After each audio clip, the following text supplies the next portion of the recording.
There's a lot of talk about being either a trusted advisor or a strategic advisor. And I think people go back and forth, which one's the right one? I believe it's actually neither. I think we want to be what's called the primary advisor. Now, let's analyze this. A trusted advisor simply means that you've earned the trust of your client and therefore can support them without them questioning what knowledge you're departing to them. You're already a trusted advisor. Strategic means that you can help them with strategy, that you can position their business to move forward or to achieve certain things because you have specialized knowledge. That's expected of you. A primary advisor, though, is the first advisor that client goes to when they're under stress, when they have a question, when they're facing a challenge. That's what you want to be. I think your clients have many trusted advisors. I think your client has many strategic advisors, and absolutely you have to be those. But you want to be the primary advisor, the first person they go to. That's the true advantage for you, and that also proves that you're delivering the most benefit to your clients. Actually, let me share a little story.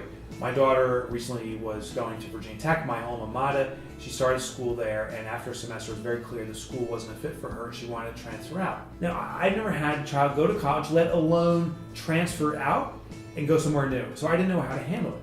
What did I do? I went to Barry. Barry is my strategic advisor. He's a business coach for me, and I know he doesn't have experience or knowledge necessarily with students transferring colleges, but I wanted to go to someone that I trusted. Now, why do I go to Barry, and why is he my primary advisor? First of all, he's someone that listens to the challenge that I'm facing. And this is insignificant in the big picture of things, but he still was a shoulder to cry on, saying, I didn't expect this, I don't know what the financial costs are for changing colleges, etc., etc. And Barry just listened and validated that having feelings about it is okay. That's an important role, just like a best friend would serve for you. And as a primary advisor, you can do the same things for your clients. What's important? First, I need a shoulder to cry on, or at least someone to speak to and know that I'm being heard. So as a primary advisor, your first and primary role is to simply hear your clients, validate their feelings. The second thing Barry did is he found the answer. Now this is key. You don't need to have the answer, but you do need to be able to find the answer. So Barry has a network of contacts. He knows countless people that I don't know.